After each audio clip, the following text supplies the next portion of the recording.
Decíamos ayer, según una tradición que no ha sido nunca rechazada, la primera vez que Platón se ocupa de la belleza es en su diálogo Fedro. Es joven todavía el Platón que enhebra este diálogo.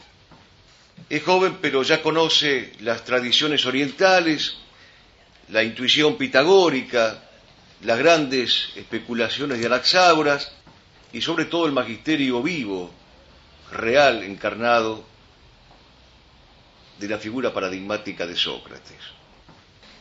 Y en nombre de este magisterio socrático se alzará vehementemente Platón contra las enseñanzas de los sofistas que negaban la belleza perdurable, permanente y eterna, y despojaban al hombre de la ciencia de lo absoluto. Y lo hace Platón reconciliando en su alegato la metafísica más honda y la poesía más elevada, el logos y el patos, el discurso racional con el delirio divino. Delirio que, como bien ha explicado Piper, no es una enfermedad, sino un arrebato, un entusiasmo, una fuerza arrolladora por la cual el hombre sale de sí mismo y busca conquistar el cielo por asalto. Y divinidad que, a pesar de los errores panteístas y politeístas de los antiguos maestros helénicos, sin embargo, tiene también una fuerza convocante por la cual le dice al alma que contemple y que contemple si es que algún día quiere verdaderamente verla cara a cara. ¿Cuál es entonces el objeto principal de este diálogo platónico, socrático del Fedro? No es fácil describir el objeto central en dos trazos, sin caer seguramente en algún simplismo. Platón, en este diálogo, el Fedro, abraza multitud de cuestiones, pero tras una unidad de sentido que es reconocible. Para encontrar esa unidad de sentido, hay que atravesar un campo frondoso de alegorías, de metáforas, de mitos, en donde asoman sucesivamente las ninfas, los arquetipos, las voces del paisaje, pero buscando esa unidad de sentido en el Fedro, que es una búsqueda gozosa, podríamos decir que hay dos grandes partes en este diálogo, y las dos guardan íntima vinculación con el tema de esta noche, el concepto de belleza. En la primera parte del Fedro, el maestro Sócrates inicia al discípulo en el misterio de la belleza eterna. Para ello le dice, es necesario contemplar primero las ciencias que llenan el alma de beatitud celestial. Pero, paralelamente, es necesario despreciar aquellos placeres groseros, desordenados, que nos hacen andar errantes por tierras de proscripción. Y en tercer lugar, es necesario asimismo, dice Platón, alimentar la inteligencia con la verdad para merecer que la inteligencia tome alas, recupere alas y vuele. De estos tres requisitos que Platón enseña como condiciones para que el alma pueda caer en ese éxtasis, en ese arrebato, en ese delirio divino, de estas tres condiciones la segunda parece particularmente llamativa, porque es un precristiano el que, hablando un lenguaje cristiano, el que nos dice que si nosotros no somos capaces de apetecer lo perenne, lo irrefragable, andaremos por tierras de proscripción, aquí en la tierra. Lo cual recuerda aquella enseñanza cristianísima de Gustave Thibon, según la cual, si el hombre no apetece lo eterno, se convierte en un desertor de la eternidad.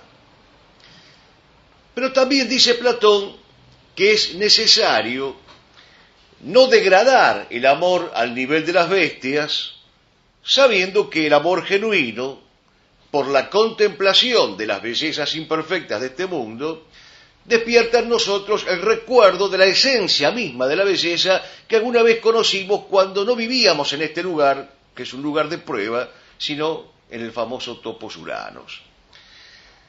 He aquí, en esta última afirmación platónica, todo el error de Platón.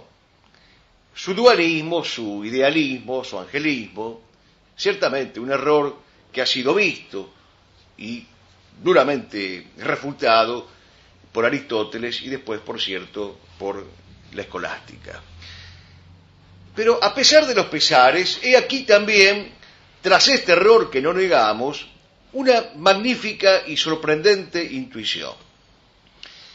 Esta magnífica y sorprendente intuición platónica es que alguna vez en el origen, en la primordialidad, en los días inaugurales del Génesis, el hombre conoció la belleza increada y estuvo cara a cara con esa belleza increada. Alguna vez fue testigo de su voz, esa voz que convocaba la existencia, nombrándolas a todas las cosas, y las cosas recuperaban el ser y la sinfonía.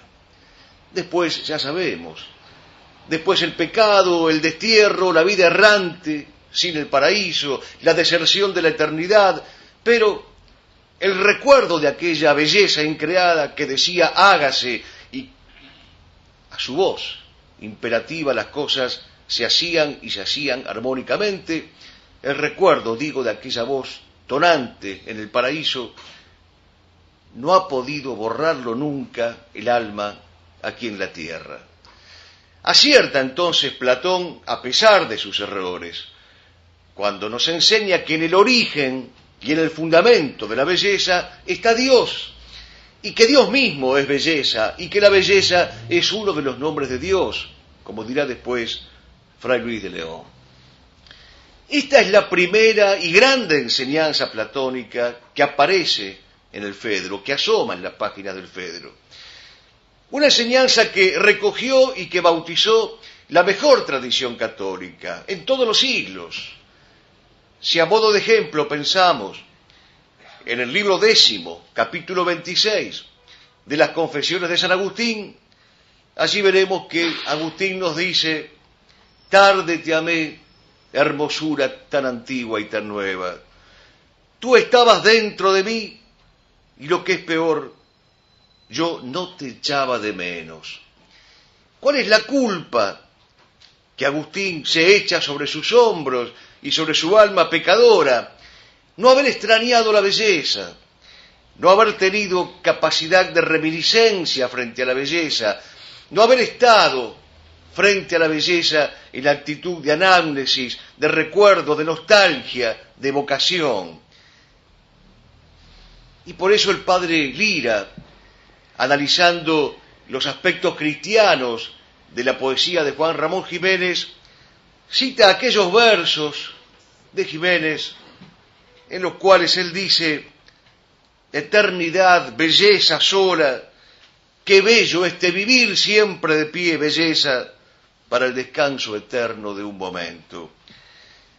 Por ese descanso eterno de un momento, por ese descanso primordial, original, fundante, es que el hombre anhela la belleza y busca la belleza aquí en la tierra.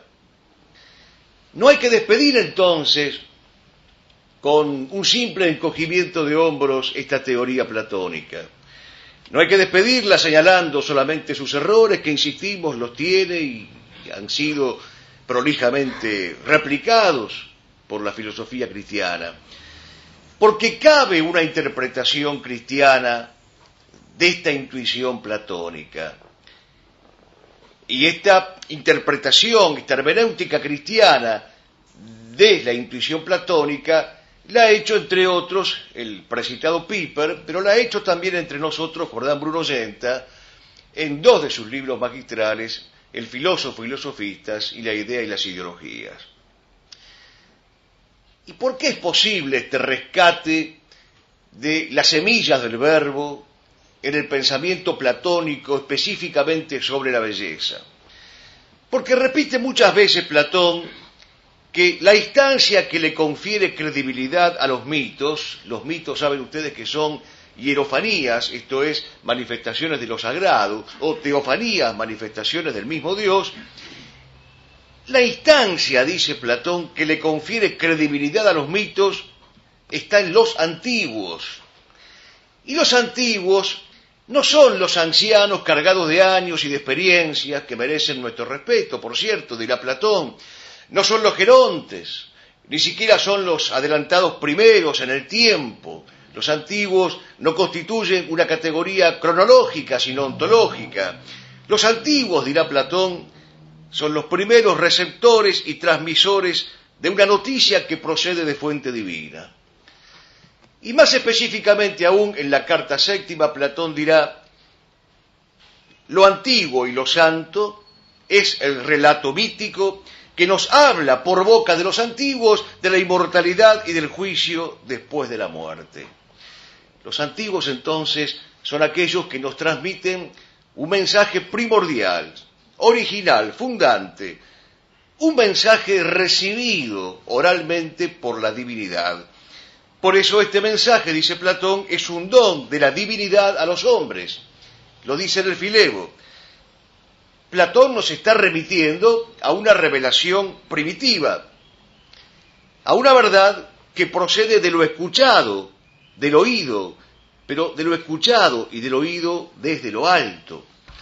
Por eso era tan importante en este mundo platónico escuchar las voces de los antiguos, y por eso era gravísimo desechar esa voz de la tradición, desechar esa voz que venía del origen mismo del ser. Y específicamente le resultaba a Platón gravísimo desatender esa voz de los antiguos que nos hablaba de la belleza. El drama agustiniano que decíamos antes: no tuve nostalgia de la belleza, no fui capaz de la reminiscencia de la belleza, es un drama análogo al que tiene el hombre que no quiere escuchar la voz de la tradición, que no quiere escuchar la voz de la estirpe, que no quiere escuchar la voz hierofánica y teofánica del principio. Aquí entre nosotros ha sido Rafael Gijena Sánchez el que mejor interpretó esta desazón del hombre que ya no quiere volver la mirada hacia los antiguos. Y en sus versos paisanos y gauchescos retrata el drama de este hombre nuestro, de nuestro propio terruño, que ya no quiere escuchar la voz de la tradición. Dice Rafael Gijena Sánchez: al corazón lo sentía como vuelto del revés. Me llamaron por el nombre, Malasia, y los oí. Bajé el ala a mi sombrero para ocultar un sentir, y apurando mi caballo, de vista me les perdí. El hombre que huye, el desertor de la eternidad, el fugitivo, aquel que no quiere escuchar las voces de los antiguos. Esos antiguos que eran tan importantes en la vida de los helénicos, que cuando a Sócrates en la cárcel le proponen la fuga, indecorosa aunque utilitaria, Sócrates dice: toda la vida he enseñado que filosofar es aprender a morir. Si ahora hiciera caso a vuestras voces, se volverían contra mí las voces de los antiguos. En lo que podríamos llamar la segunda parte del Fedro, recuerdan que habíamos distinguido dos partes didácticamente, Platón sale al rescate de otro modo peculiar de la belleza, que es el arte de la palabra. Los sofistas, Lisias, Gorgias, en general sus principales discípulos, habían hecho de la palabra una mercancía, una herramienta para el embuste, un instrumento de codicia y de dominación. La retórica, ¿qué era para estos sofistas? La posibilidad lucrativa del engaño, de dar a la injusticia las apariencias del derecho y de vender aquello que era incierto como verdadero. A Platón esto le parece no solamente un atropello a la justicia, porque es un atropello a la verdad, sino una indecencia respecto de la belleza. Y por eso, interpretando este pensamiento platónico, dice bien Jäger en la Paideia, que la filosofía de Platón se encamina siempre a la meta más alta. Por eso intentará convencerlos y convencernos de que lo más necesario para el hombre es decir la verdad. Estamos hablando de alguien que vivió 4 siglos antes de Cristo y que nos enseña que lo más importante para el hombre es la verdad y que la verdad coincide con el bien y la verdad y el bien coinciden con la belleza. ¿Cuál es el remedio que propone Platón para este mal? El de la palabra tergiversada, desontologizada, pervertida, vaciada de sentido. El remedio que propone Platón es el nobilísimo arte de las definiciones. Definir, dirá Platón, es penetrar en la naturaleza de las cosas, es no contentarse con las opiniones pasajeras del vulgo, sino con aquella ciencia en la cual descansa y reposa el alma. Definir es un ejercicio y un cultivo de la belleza, porque el que define no adula, el que define no tergiversa la naturaleza de las cosas, sino que rescata a las criaturas tales como esas criaturas fueron pensadas alguna vez por la mente divina. Otra vez, entonces, vuelvo a llamar la atención sobre esta intuición platónica que asoma y que late por encima de los errores que son conocidos. Otra vez Platón se aproxima a la verdad o avanza por los propileos de la verdad, como dirá Santo Tomás en la Suma contra Gentiles. Porque lo que nos está diciendo Platón es que contra la fealdad de la palabra contrahecha, el único remedio que tenemos es el de la palabra clara, sonora, sinfónica, bella, y esa palabra con estas notas características, esa palabra con estos atributos, es la definición.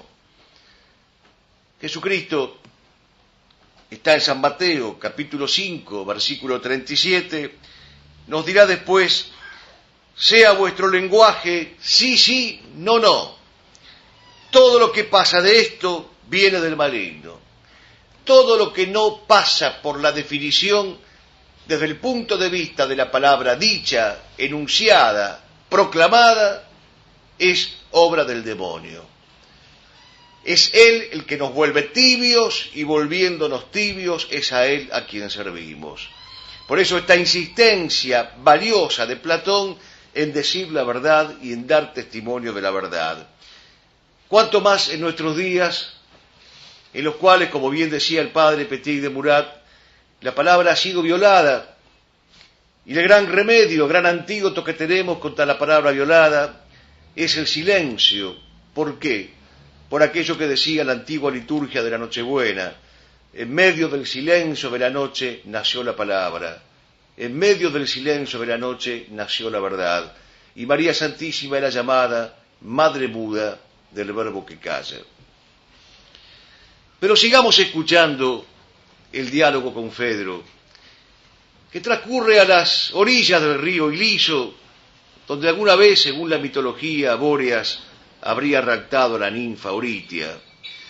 Este diálogo el Fedro ha sido llamado con razón diálogo de encrucijada, porque efectivamente, y la idea es de Rodríguez Huéscar, en este diálogo el discurso largo aparece entremezclado armónicamente con la conversación breve, y la razón escueta, austera, aparece también sabiamente entremezclada con la fantasía suelta y desbordante. Pero Platón caracteriza la retórica como un arte indisolublemente ligado a la verdad. Y si en la búsqueda de la verdad el amor a la sabiduría juega un papel protagónico, el amor aquí enunciado por Platón, más que un sentimiento, es un entendimiento. En ese inteligir las cosas como son, el alma conoce la verdad, el alma ama la verdad. En ese inteligir las cosas como son, el alma conoce la belleza y ama la belleza. De modo que el amor es el que sirve de hilo de engarce para que Platón nos hable de lo que ya viene hablándonos. La existencia de una belleza primera, de una belleza increada que estamos moralmente obligados a considerar y a contemplar y a extasiarnos y a deleitarnos en ella, y la expresión de esa belleza aquí en la tierra mediante la palabra verdadera, mediante la palabra que define. He aquí entonces los dos grandes temas del Fedro. Pero a través de este discurso central con que Sócrates ilumina al desorientado Fedro, que le pide primeramente que lo instruya, aparecen varias cuestiones subalternas vinculadas a estas dos cuestiones centrales. Varias cuestiones subalternas que enunciaré solamente en 4 aspectos para abreviar.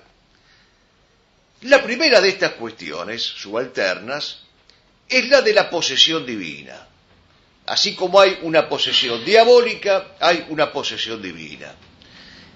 Por la posesión divina, que es propia del alma, que ama la belleza y la verdad, el alma se purifica, el alma se eleva, se aparta de lo superfluo, que es siempre señal de fealdad. Lo superfluo, lo superficial, lo puramente fenomenológico, lo rastrero, lo epidérmico, lo trivial, lo banal, todo eso es para Platón desechable porque son otros tantos nombres de la fealdad. La segunda cuestión que aparece, y esta es bien conocida, es la del alma analogada con un carro alado, a veces conducida hacia lo alto y a veces conducida hacia lo bajo, un alma tironeada por 2 carros que a su vez están conducidos por sendos caballos. La belleza, dirá Platón, nutre las alas ascendentes del alma y le permite al alma ser tironeada por esos corceles blancos y briosos que la llevan al gran frescor. Con razón, y entre nosotros, Juan Carlos Neira, en ese hermoso y logrado relato, Los Baguales y Platón, identifica cada una de las edades de la vida con otros tantos pingos, con sus monturas y con sus pelajes. Y con razón, don Segundo Sombra le da este consejo a Guiraldes: hacete duro, muchacho, hacete gaucho, que es más que hombre. Si sos gaucho de veras no has de aflojar y andarás con el alma por delante como madrina de tropilla. Don Segundo Sombra, que seguramente había leído a Platón, le da este hermosísimo consejo a Guiraldes. El alma tiene que dejarse elevar por aquel pingo, por aquel caballo que la conduzca y que la lleve hacia el frescor.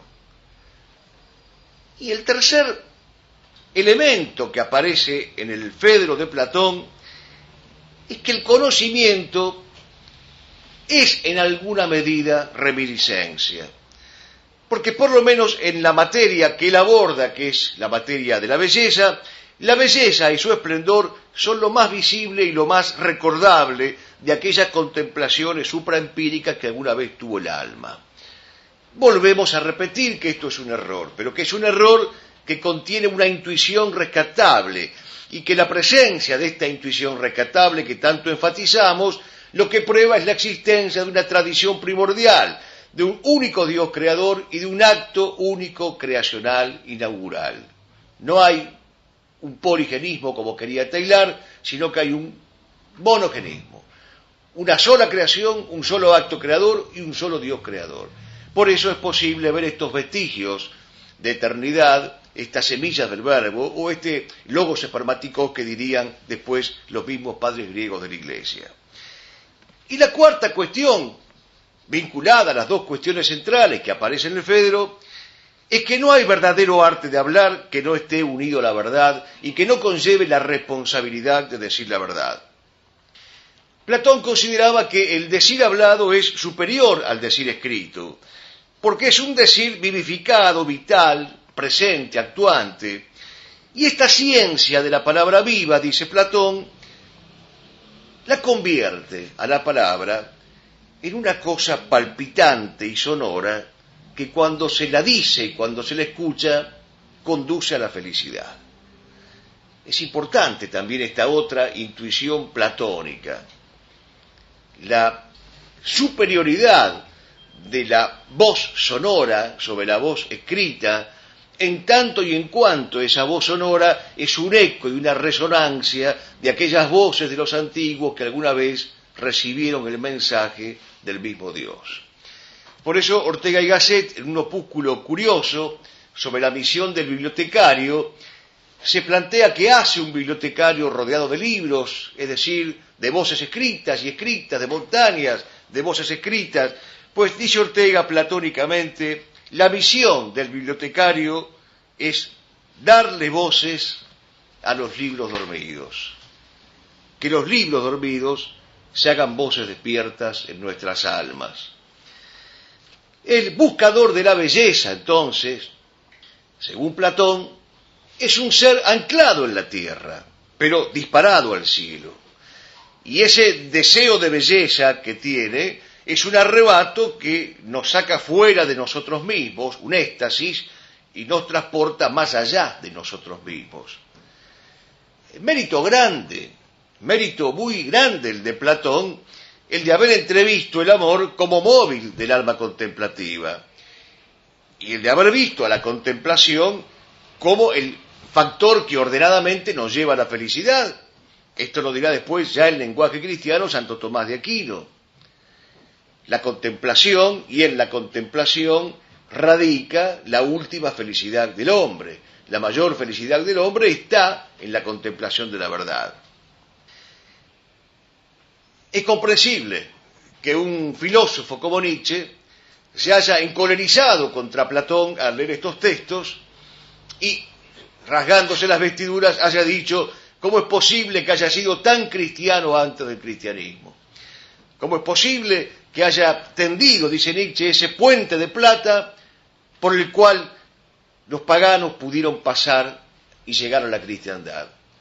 Pues bien, hay insultos que elogian, y este es el insulto más elogioso que se ha dejado caer sobre la filosofía platónica. ¿Cómo pudo ser tan cristiano antes del cristianismo? Dichoso él que tendió ese puente de plata para que los paganos, cruzándolo, llegaran naturalmente a la cristiandad. Y con la llegada de las aguas bautismales del cristianismo, ese mundo autónomo de las ideas que erróneamente concebía Platón, en el que estaba sola la idea de la belleza, pasará a ser la mente divina, los arquetipos en la mente divina.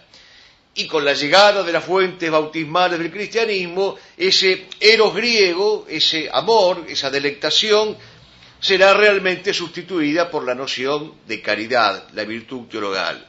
Esto es cierto, y hay que alegrarse de que el cristianismo haya traído la verdad plena, completa, entera, pero quedará siempre el recuerdo agradecido a la intuición platónica y al pálpito platónico. Y quedará detrás siempre de esta teoría platónica de la belleza esa fe erguida, esa fe vigorosa que tenía Platón en el alma capaz de enamorarse de la belleza. Y hoy que vemos al amor convertido en un saqueo, hoy que vemos como un hueco, como una hondonada en ese amor, la verdadera profanación de la noción de amor, volver a estas páginas del Fedro es volver a valorar aquella esperanza antigua de salvar lo mejor que el hombre tiene.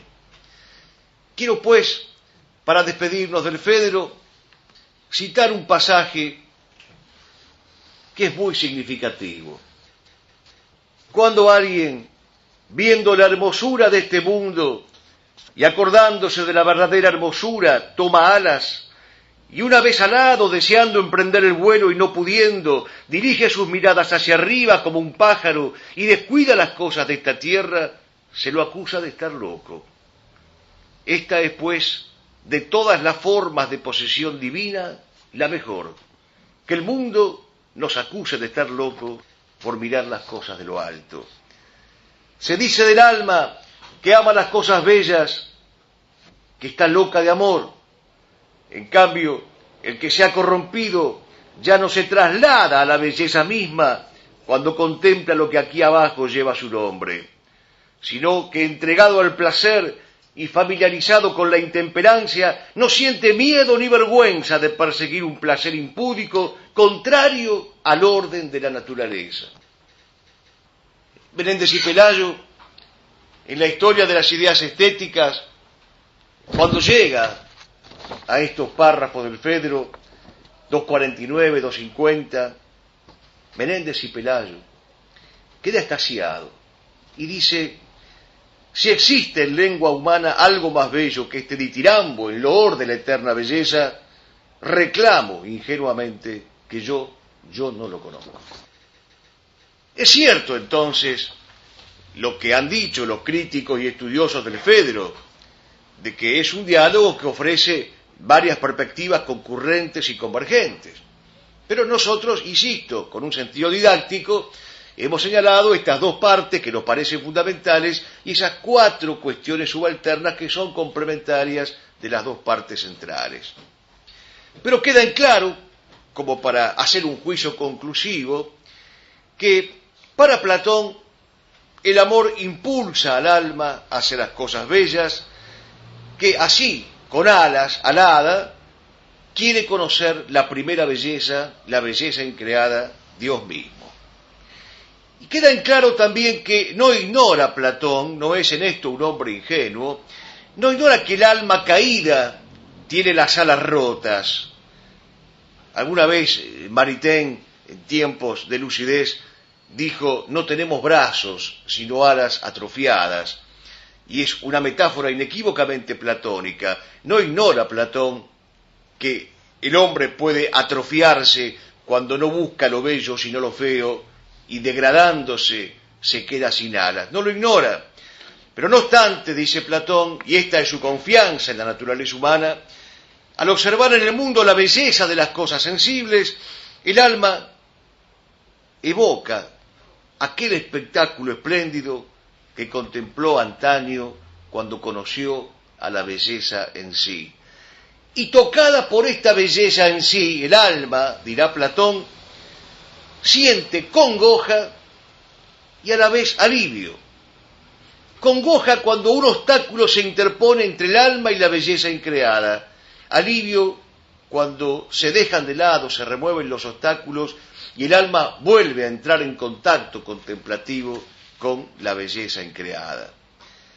Paralelamente al rescate del amor y a su directa relación con la belleza, rescatará Platón, a modo de epítome y de juicio conclusivo del Fedro, la importancia de la palabra bella, a la que compara con una medicina que restituye la salud. La palabra bella restituye la salud al alma, porque al restituirle la belleza perdida, le está restituyendo el gozo y la más alta delectación. Esta mañana me pasaba en un mail este poema de José María Pemán, Preparación de la palabra mística. Y dice Pemán en este maravilloso poema: palabra mía, campana, que eras de tan limpio son, que te bruñan en los vientos, que te vistan en el sol, que hoy vas a llevar en hombros un saber tan sin razón, que con ser conocimiento tiene ya anchuras de amor. Este es el poeta que traduce católicamente el descubrimiento y la intuición platónicos del sentido de la palabra bella, que concurre con la palabra verdadera y que con el paso de los siglos sabríamos que se haría después palabra de vida eterna, palabra eucarística. Pues bien, no solo en el Fedro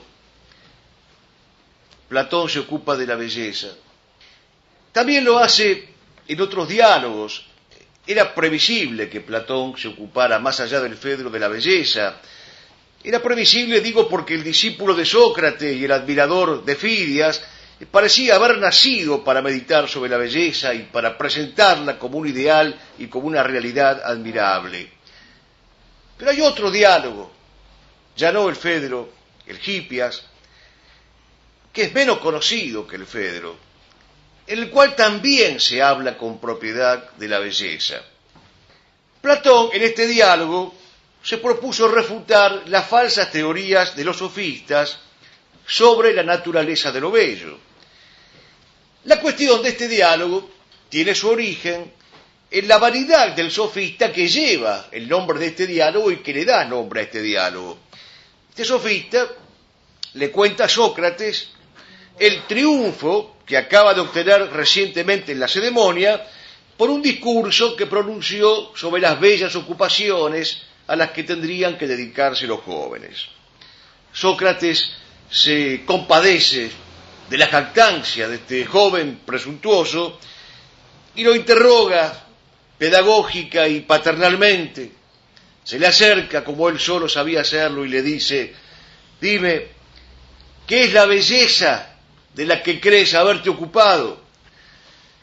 Acostumbrado a los rodeos sofísticos, pero no al amor, a la verdad y a la palabra verdadera, el sofista responde penosamente y como puede: lo bello es una mujer, lo bello es el oro, lo bello es la fama. De ninguna manera, le responde Sócrates.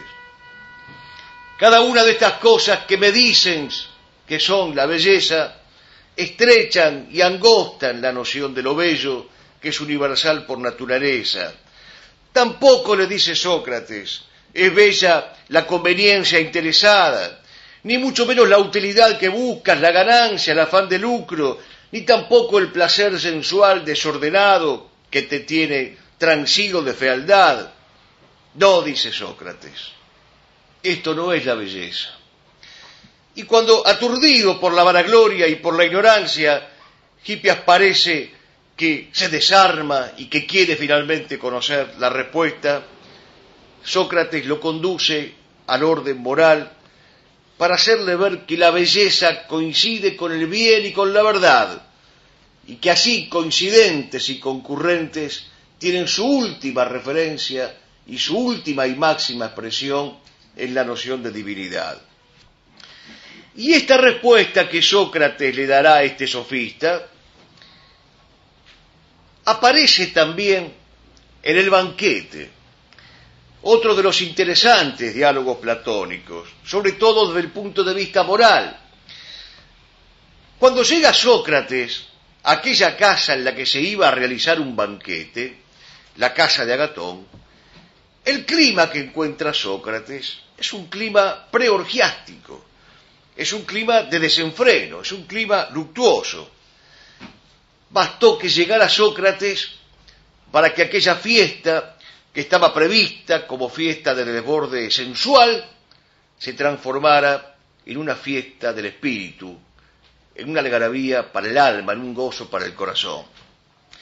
Y por eso Luis Gil, titular de Filología Griega en la Universidad de Madrid, haciendo una acertadísima introducción al banquete, nos dice: Sócrates, como nuestros grandes místicos, desde Santa Teresa hasta San Francisco Javier, tenía una alegría especial y un modo de compartir la sabiduría que dejaba, hasta tal punto que la gente quedaba espiritualmente gozosa.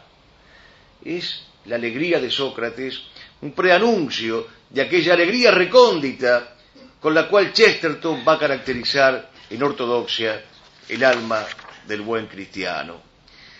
En aquel banquete, en aquel ágape, Sócrates detiene a los que iban a divertirse pecaminosamente y les dice: el amor nació del dios de la abundancia y de la diosa pobreza. De su madre le viene el ser flaco, consumido, sin abrigo, de su padre el ser fuerte, varonil, robusto, afortunado cazador que sigue sin cesar la pista de las buenas, de las bellas y de las más nobles acciones. ¿Cuál es el objeto entonces? La belleza. Pero por eso mismo es preciso saber bien, dirá Sócrates, qué es amar lo bello. El amor, y noten ustedes la vigencia de este magisterio socrático ante esa cohorte de sofistas, el amor, dirá Sócrates, en primer lugar está animado de un deseo de inmortalidad respecto del cuerpo, pero también respecto del alma. Respecto del cuerpo, ese anhelo se consuma con el nacimiento de los hijos y de los nietos, con el afán de perpetuarse, que es propio del amor paterno y materno. La enseñanza socrática reivindica y rehabilita el orden natural y a la familia como primera y grande institución del orden social. Quieren amar, amen rectamente. Quieren enamorarse, enamórense como Dios manda.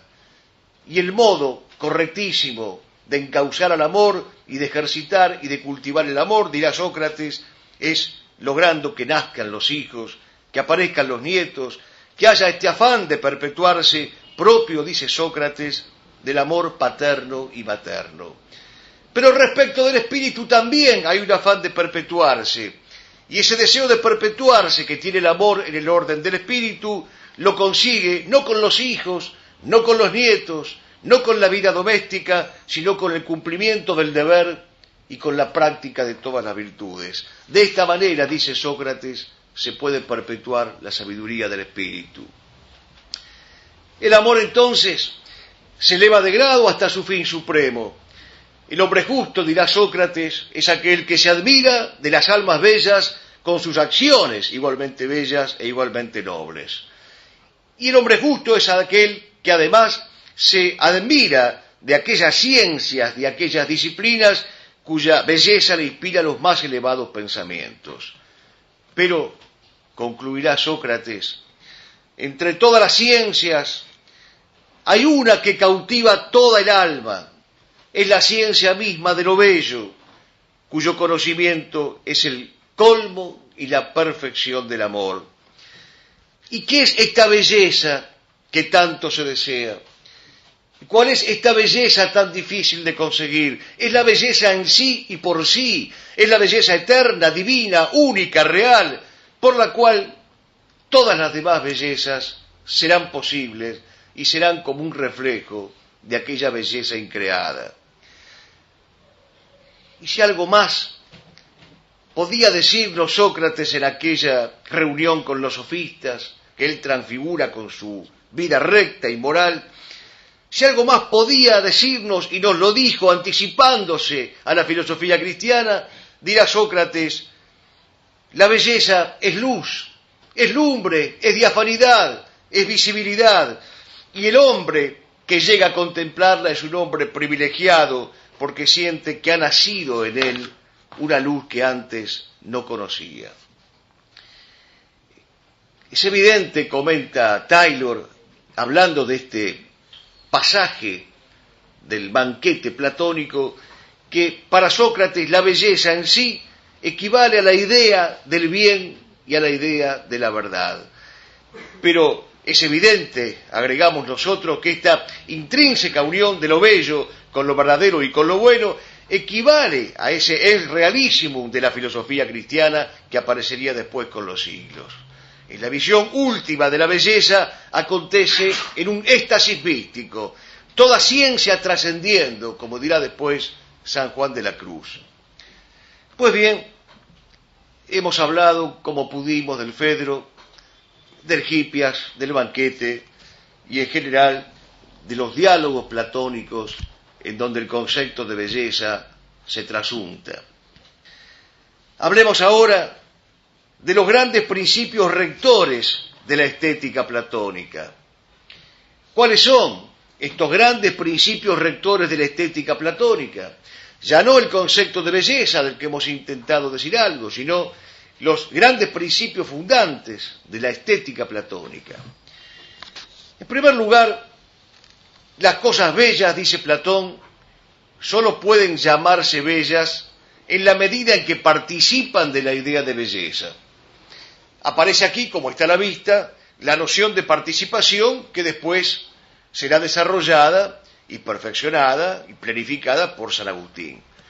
De aquella belleza eterna, inmutable, imperecedera e increada, participan todas las otras bellezas que nosotros terrenamente, humanamente conocemos.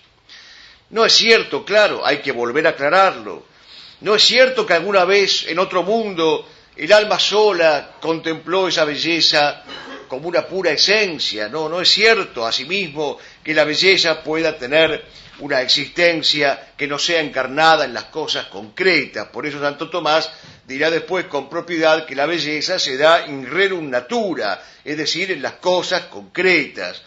Ya sabemos que Platón se equivoca, pero es cierto, repetimos, sí, ese pálpito, esa corazonada, esa intuición.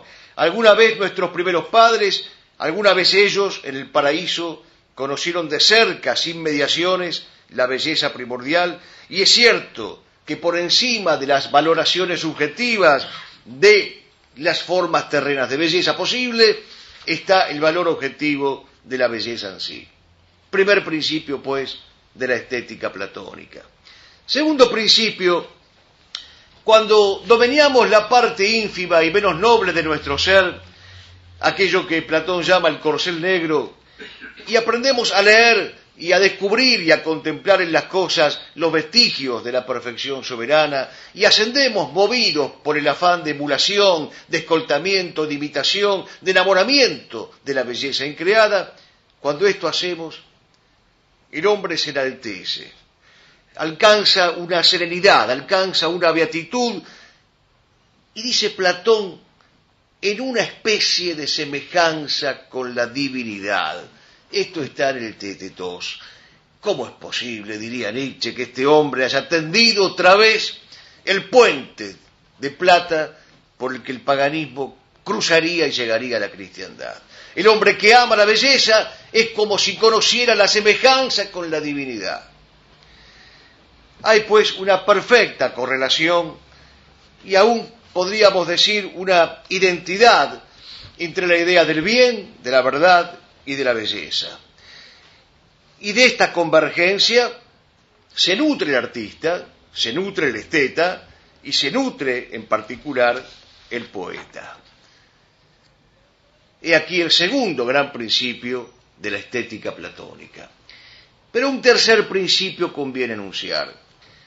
Toda doctrina, como la doctrina sofística, que abandona la contemplación de una belleza increada, de una gran belleza, de la belleza, es vana y es estéril.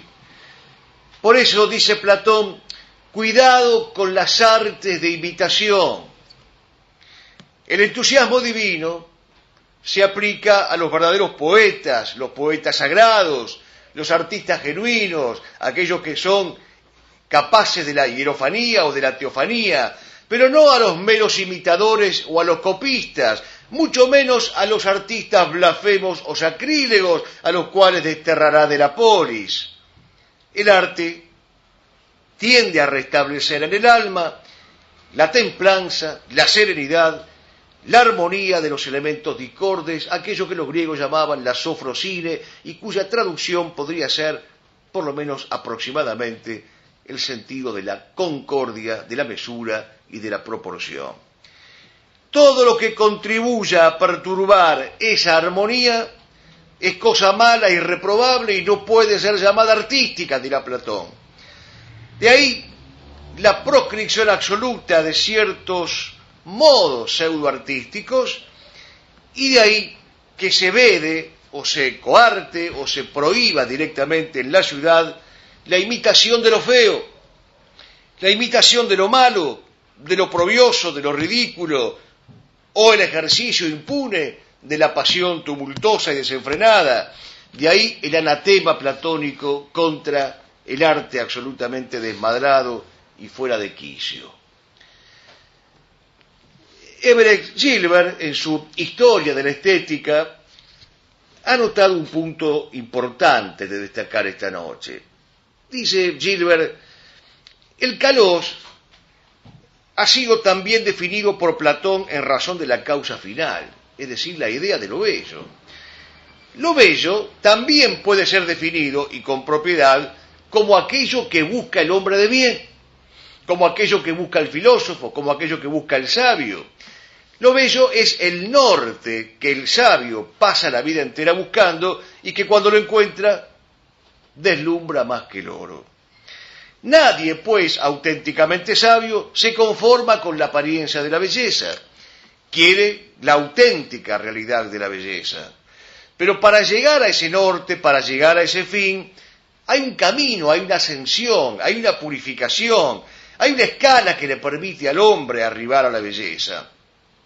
Entonces, y sólo entonces, la belleza se le vuelve luminosidad, lumbre, visibilidad, diafanidad, y es el camino de la virtud.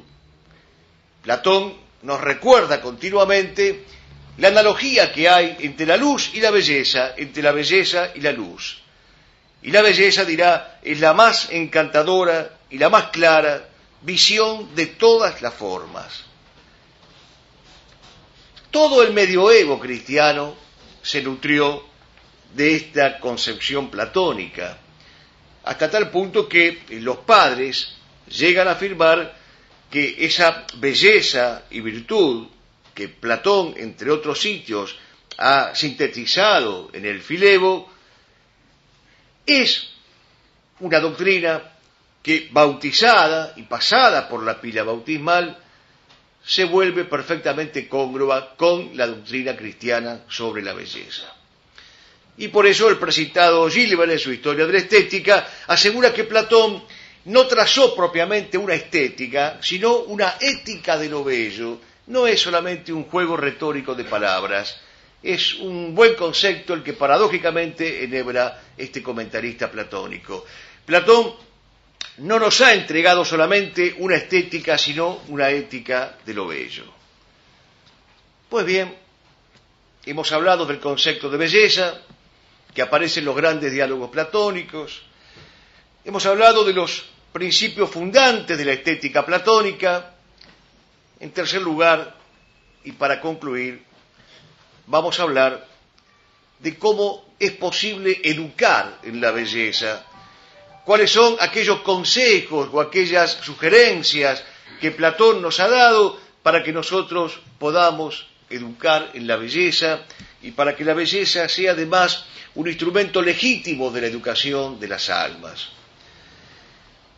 Primer consejo platónico: la educación ha de ser armónica, mezclando el oro, el hierro, la dulzura, la fuerza, y forjando en el hombre al héroe, porque el héroe es justamente aquella síntesis de alma de oro en un cuerpo de hierro. Un cuerpo de hierro animado y vivificado por un alma áurea, es decir, un alma que en la mitología griega, específicamente en la teogonía de Hesíodo, no había desertado de la edad de oro, es decir, del paraíso primero, del Génesis primordial. Un héroe es lo que Platón nos pide conseguir con las almas que estén sujetas a nuestra educación. ¿Qué diría Platón si leyera las bases de Alberdi, en las que se propone la periclitación de la edad de los héroes para entrar en la edad del buen sentido? ¿Qué diría Platón si asistiera a la educación de nuestros días deliberadamente desheroizada, deliberadamente convertida en una educación pacifista, ecumenista, dialoguista, rastrera y ramplona?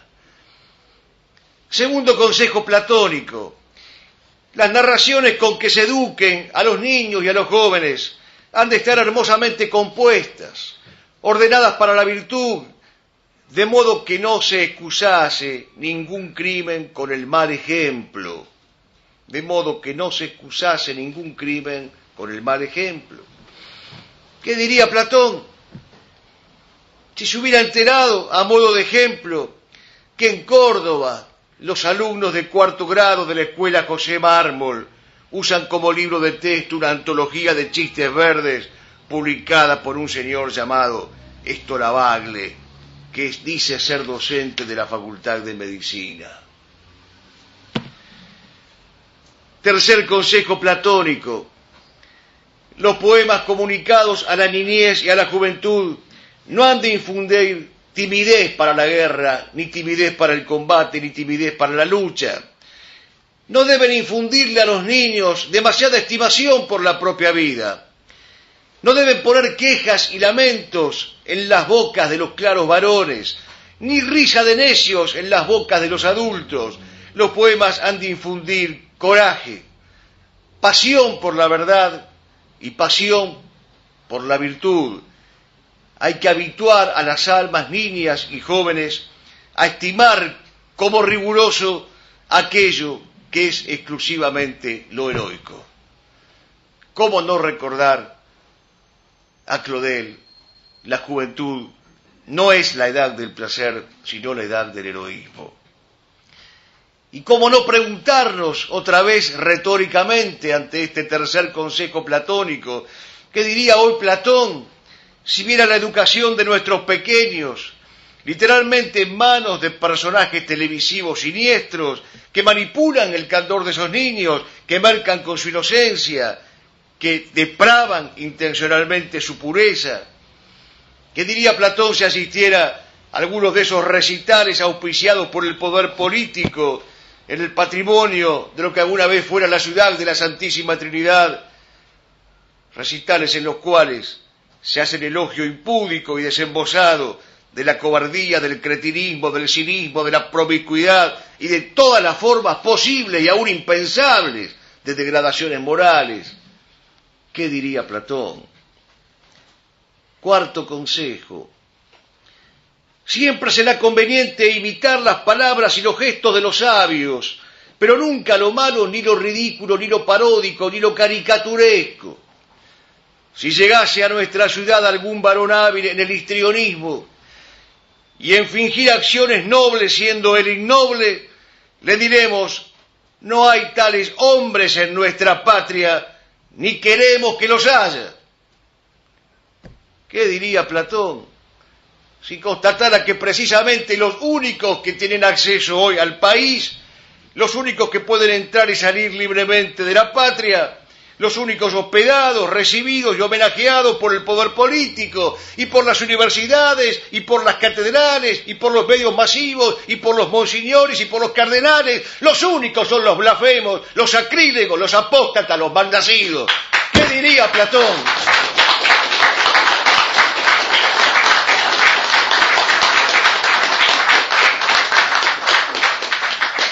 Quinto consejo. Para educar en la belleza hay que desterrar la música sensual y bullanguera, el ritmo tribal, femenil, monocorde, ruidoso. Y hay que preferir, dice Platón, la viril armonía doria, incitadora del valor en los combates. Y exagera Platón, pero dice: destierra la flauta y los instrumentos de muchas cuerdas, conserva la lira y la cítara. Después lo diría José Antonio, cuando tendría que definir el patriotismo: no es el sonido de la gaita, es el sonido de la lira. Y cabe, por cierto, una vez más la pregunta retórica: ¿qué diría Platón, que condenaba ese bestial bramido y bufido de una pseudomúsica? ¿Qué diría no ya si ingresara a los cromanonianos antros, sino a los sedicentes templos atravesados de estridencias, cuando en esos templos debería escucharse exclusivamente esa música gobernada por la sabia mano, como la que elogió Fray Luis hablando del maestro Salinas, esa música cuyo son divino el alma que en olvido está sumida torna a cobrar el tino y memoria perdida de su origen primero esclarecida? Sexto consejo. Para educar en la belleza, nos dice Platón, el político dará el ejemplo de mesura, de gravedad, aborrecerá de los gustos torpes, vulgares, ordinarios, mostrencos, mantendrá la armonía de las facultades del alma, mantendrá el señorío sobre sus pasiones bajas, preferirá siempre lo honesto, siquiera en uno solo de sus gestos, siquiera en uno solo de aquellos que lo acompañen, antes que los gestos deshonestos en él y en muchos. ¿Qué diría Platón si viera a nuestros políticos creyendo embellecerse porque hacen dietas, o practican pilates, o se colocan prótesis o tinturas, convirtiéndose en esos barbilindos de alma fea que Saería Quevedo? ¿Qué diría Platón de políticos que permiten exposiciones como las de Minujín o las de Ferrari? ¿Qué diría Platón de políticos que han hecho el elogio de esa obra de Duchamp, El Mingitorio, comparándola con un cuadro de Rembrandt y considerándola que es la obra cumbre del siglo XX? En las leyes, Platón dice: el más siniestro lado del sentimiento placentero es una pieza de plena blasfemia. Pues bien, Lo que diría Platón es lo mismo que ya dijo. Si vienen a nosotros los falsos artistas y nos preguntan, ¿podremos entrar en nuestra ciudad? Les contestaremos, no, extranjero, esta no es vuestra ciudad, esta es la nuestra, porque toda nuestra ciudad no es más que una imitación de la vida más perfecta que es Dios. Esta es la respuesta que deberían dar los gobernantes y los pastores y que no son capaces de dar. Una última cuestión. ¿Qué elementos de la filosofía platónica de la belleza ha recogido específicamente el cristianismo? ¿Cuál es el legado platónico a la percepción cristiana de la belleza y cuál es el legado de Platón al artista católico? Pues lo diría en pocas palabras. El artista no es ni puede ser independiente respecto de la moral. La obra de arte que produce, como toda obra humana, debe orientarse hacia el fin último que es Dios. Si el artista tomara como fin último la belleza de su objeto, caería en idolatría y en esteticismo. Una obra de arte puede producir malos efectos por falta de rectitud moral en el artista, por falta de rectitud moral en el fin hacia el cual esa obra de arte va dirigida. No entonces al esteticismo puro, no a la desvinculación del arte con la moral, y no tampoco, por cierto, a la moralina que solo atiende al mensaje para descuidar la belleza de las formas y la perfección de las formas. Bien lo decía quejándose amargamente el padre Castellani, cuanto más alto es el objeto artístico del que se ocupe el artista católico, más obligado está al esplendor de la forma bella. Y hay otra herencia que nos ha dejado Platón a los artistas católicos. El placer de lo bello es desinteresado. El apetito sensible es por naturaleza un apetito interesado, busca la materia. Pondera el bien solo bajo la forma del deleite. El animal extasiado ante la fuerza de una presa o de la hembra, pero no debe ser el caso del hombre. La inteligencia es un puro y desinteresado existir para el ser. La inteligencia aspira a ver la perfección de la cosa tal como es en ella per se, sin cálculos utilitarios. Aquel ejemplo del cuento de Chesterton nos puede servir. Me refiero al cuento de los 4 pillos sin tacha. Un hombre admirado por la belleza de un árbol, tras un jardín, alrededor de ese árbol, levantó muros y no sabía que adentro de ese árbol estaban los restos de un cadáver. Cuando llega el detective, que nunca falta en las obras de Chesterton, lo interroga y le pregunta admirado, ¿es que usted no sabía que adentro había un cadáver? No, señor, le contesta el dueño del árbol, no lo sabía porque yo nunca lo toqué, me bastaba con mirarlo. El placer de lo bello, la contemplación de lo bello, es desinteresada.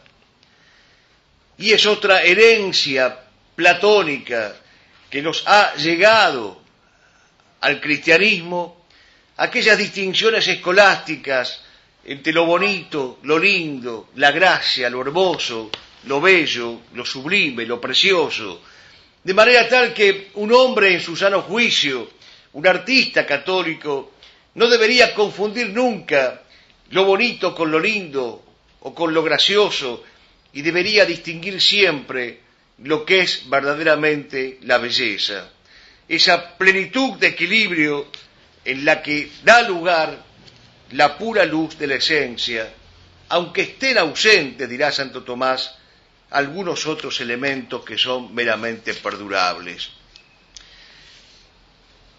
Concluyamos entonces. Existe el placer de lo bello, Este placer de lo bello no pertenece a la sensibilidad, porque ésta no percibe el ser y el esplendor del ser. Tampoco pertenece a la voluntad, porque la voluntad se interesa por la perfección del hombre en sí, mientras que la belleza es el esplendor de la cosa en sí. Existe el placer de lo bello, pero es un placer propio del apetito natural de la inteligencia. Por eso hay que distinguir, y por falta de esta distinción estamos como estamos en materia artística, hay que distinguir entre la belleza meramente sensual, que conduce al amor meramente sensual, y la belleza inteligible, que conduce y se funda en un amor superior. De así que Santo Tomás de Aquino nos lo dejó dicho de una manera admirable en uno de sus himnos eucarísticos más conocidos, el Adoro te devote. Te adoro, mi Dios. ¿Qué es lo que dice en este himno eucarístico Santo Tomás? Visus tactus gustus, in te falitur, la vista, el tacto, el gusto, al juzgar de ti se equivocan, solo con el oído se tiene fe segura. Porque el oído es el símbolo de ese entendimiento, de ese auditus fidei, de esa capacidad de estar atentos, de escuchar la voz de las voces, la voz de Dios. Por eso dice San Lucas en el Evangelio, mirad cómo escucháis. Al final del diálogo platónico con el cual empezamos esta clase, al final de ese diálogo platónico entre Sócrates y Fedro, Fedro se pone de pie de un salto y quiere regresar ansiosamente a la ciudad. Deja que nos vayamos, le dice a Sócrates, el calor más molesto ya ha pasado. Pero Sócrates le pregunta si no cree él que es adecuado antes de que se retiren ambos recitar una oración. Han hablado de la belleza, ahora tienen que orarle al autor de la belleza. Y entonces Sócrates recita la oración a Pan, otórgame la belleza interior y haz que mi exterior trabe amistad con ella. Nos gusta imaginarnos a Jesucristo apareciéndosele a Sócrates en ese diálogo eterno, y nos gusta imaginarnos a Sócrates ante Jesucristo diciéndole, ya no a Pan, sino a Él, déjame ver tu belleza, Señor, y haz que mi interioridad trabe amistad con ella. De esto se trata, de ver la belleza de Cristo y de trabar amistad íntima del alma para con Jesús. Muchas gracias.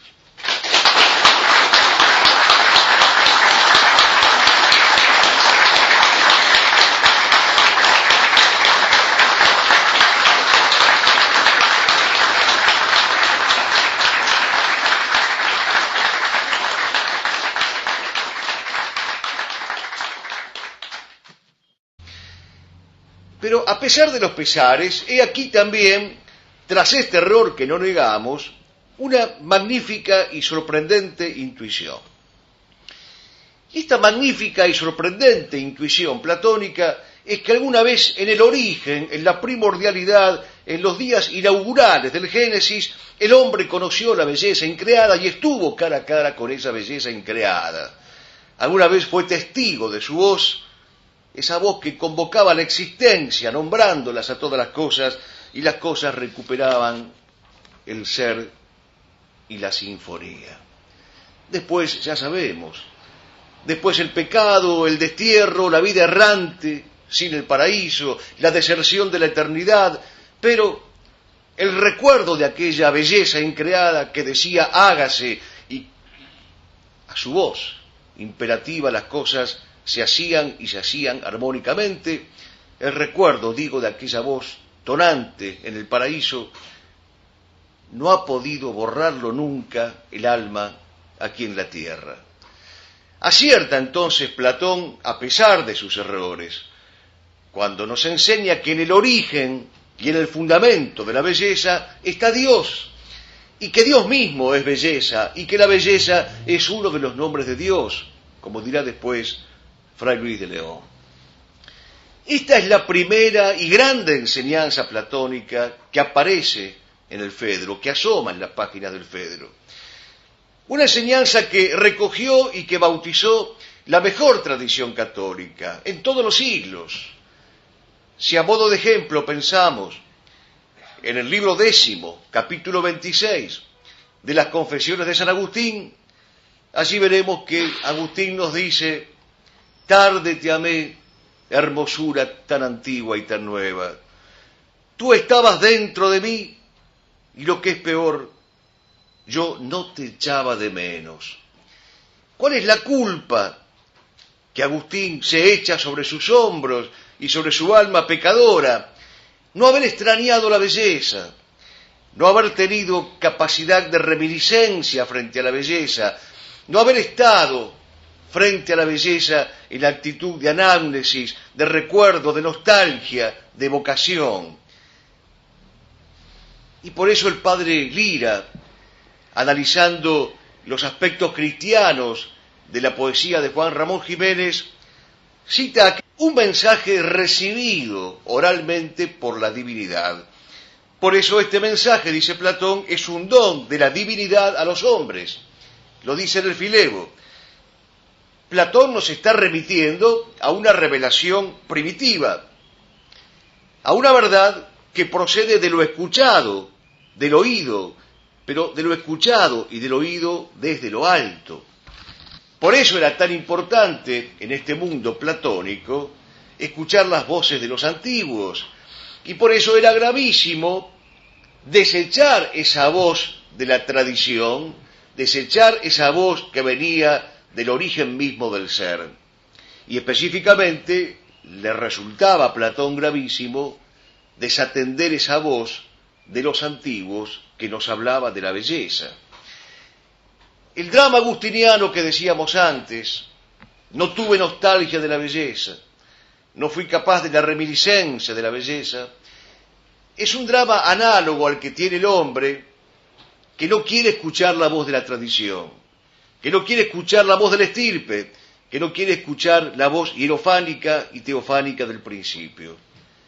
Aquí entre nosotros ha sido Rafael Gijena Sánchez el que mejor interpretó esta desazón del hombre que ya no quiere volver la mirada hacia los antiguos. Y en sus versos paisanos y gauchescos retrata el drama de este hombre nuestro, de nuestro propio terruño, que ya no quiere escuchar la voz de la tradición. Dice Rafael Gijena Sánchez: al corazón lo sentía como vuelto del revés. Me llamaron por el nombre, Malasia, y los oí. Bajé el ala a mi sombrero para ocultar un sentir, y apurando mi caballo, de vista me les perdí. El hombre que huye, el desertor de la eternidad, el fugitivo, aquel que no quiere escuchar las voces de los antiguos, esos antiguos que eran tan importantes en la vida de los helénicos, que cuando a Sócrates en la cárcel le proponen la fuga, indecorosa aunque utilitaria, Sócrates dice: toda la vida he enseñado que filosofar es aprender a morir. Si ahora hiciera caso a vuestras voces, se volverían contra mí las voces de los antiguos. En lo que podríamos llamar la segunda parte del Fedro, recuerdan que habíamos distinguido dos partes, que es una búsqueda gozosa, podríamos decir que hay dos grandes partes en este diálogo, y las dos guardan íntima vinculación con el tema de esta noche, el concepto de belleza. En la primera parte del Fedro, el maestro Sócrates inicia al discípulo en el misterio de la belleza eterna. Para ello le dice: es necesario contemplar primero las ciencias que llenan el alma de beatitud celestial. Pero, paralelamente, es necesario despreciar aquellos placeres groseros, desordenados, que nos hacen andar errantes por tierras de proscripción. Y en tercer lugar, es necesario asimismo, dice Platón, alimentar la inteligencia con la verdad para merecer que la inteligencia tome alas, recupere alas y vuele.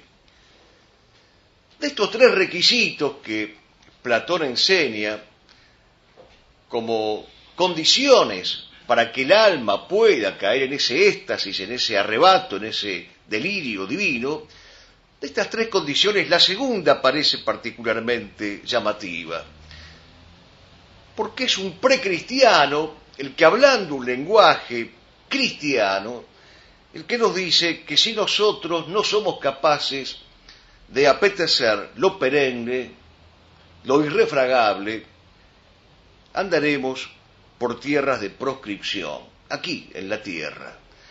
Lo cual recuerda aquella enseñanza cristianísima de Gustave Thibon, según la cual, si el hombre no apetece lo eterno, se convierte en un desertor de la eternidad. Pero también dice Platón que es necesario no degradar el amor al nivel de las bestias, sabiendo que el amor genuino, por la contemplación de las bellezas imperfectas de este mundo, despierta en nosotros el recuerdo de la esencia misma de la belleza que alguna vez conocimos cuando no vivíamos en este lugar, que es un lugar de prueba, sino en el famoso topos Uranos. He aquí, en esta última afirmación platónica, todo el error de Platón. Su dualismo, su idealismo, su angelismo, ciertamente un error que ha sido visto y duramente refutado por Aristóteles y después, por cierto, por la escolástica.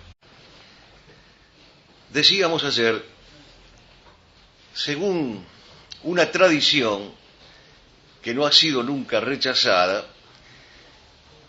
la primera vez que Platón se ocupa de la belleza es en su diálogo Fedro. Es joven todavía el Platón que enhebra este diálogo. Es joven, pero ya conoce las tradiciones orientales, la intuición pitagórica, las grandes especulaciones de Anaxágoras y sobre todo el magisterio vivo, real, encarnado de la figura paradigmática de Sócrates. Y en nombre de este magisterio socrático se alzará vehementemente Platón contra las enseñanzas de los sofistas que negaban la belleza perdurable, permanente y eterna y despojaban al hombre de la ciencia de lo absoluto.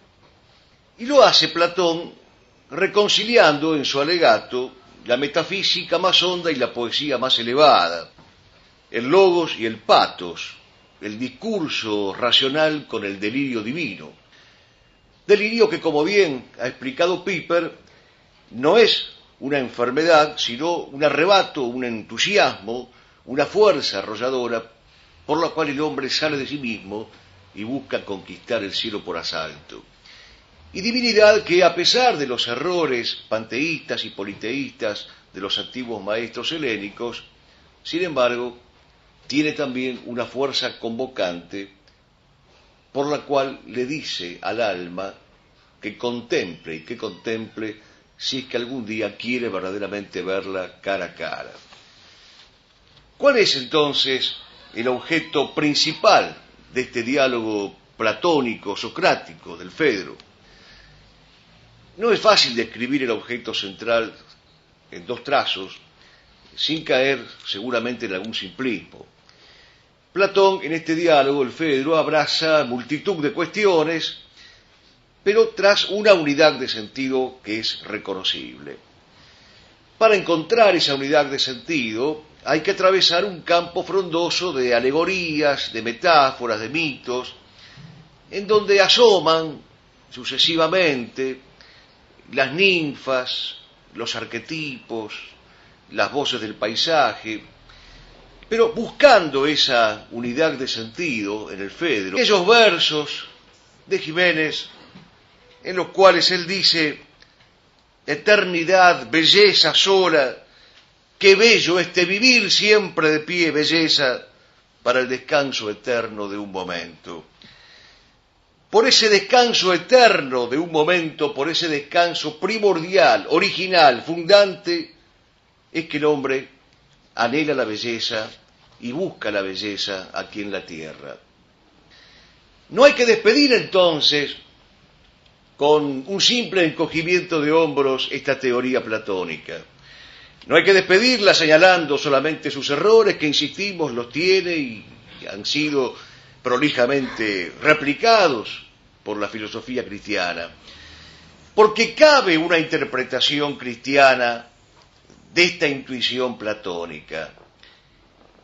Y esta interpretación, esta hermenéutica cristiana de la intuición platónica, la ha hecho, entre otros, el precitado Piper, pero la ha hecho también entre nosotros Jordán Bruno Yenta, en dos de sus libros magistrales, El filósofo y los sofistas y La idea y las ideologías. ¿Y por qué es posible este rescate de las semillas del verbo en el pensamiento platónico, específicamente sobre la belleza? Porque repite muchas veces Platón que la instancia que le confiere credibilidad a los mitos saben ustedes que son hierofanías, esto es, manifestaciones de lo sagrado, o teofanías, manifestaciones del mismo Dios. La instancia, dice Platón, que le confiere credibilidad a los mitos está en los antiguos. Y los antiguos no son los ancianos cargados de años y de experiencias que merecen nuestro respeto, por cierto, dirá Platón. No son los gerontes, ni siquiera son los adelantados primeros en el tiempo. Los antiguos no constituyen una categoría cronológica, sino ontológica. Los antiguos, dirá Platón, son los primeros receptores y transmisores de una noticia que procede de fuente divina. Y más específicamente aún, en la carta séptima, Platón dirá: lo antiguo y lo santo es el relato mítico que nos habla por boca de los antiguos de la inmortalidad y del juicio después de la muerte. Los antiguos, entonces, son aquellos que nos transmiten un mensaje primordial, original, fundante,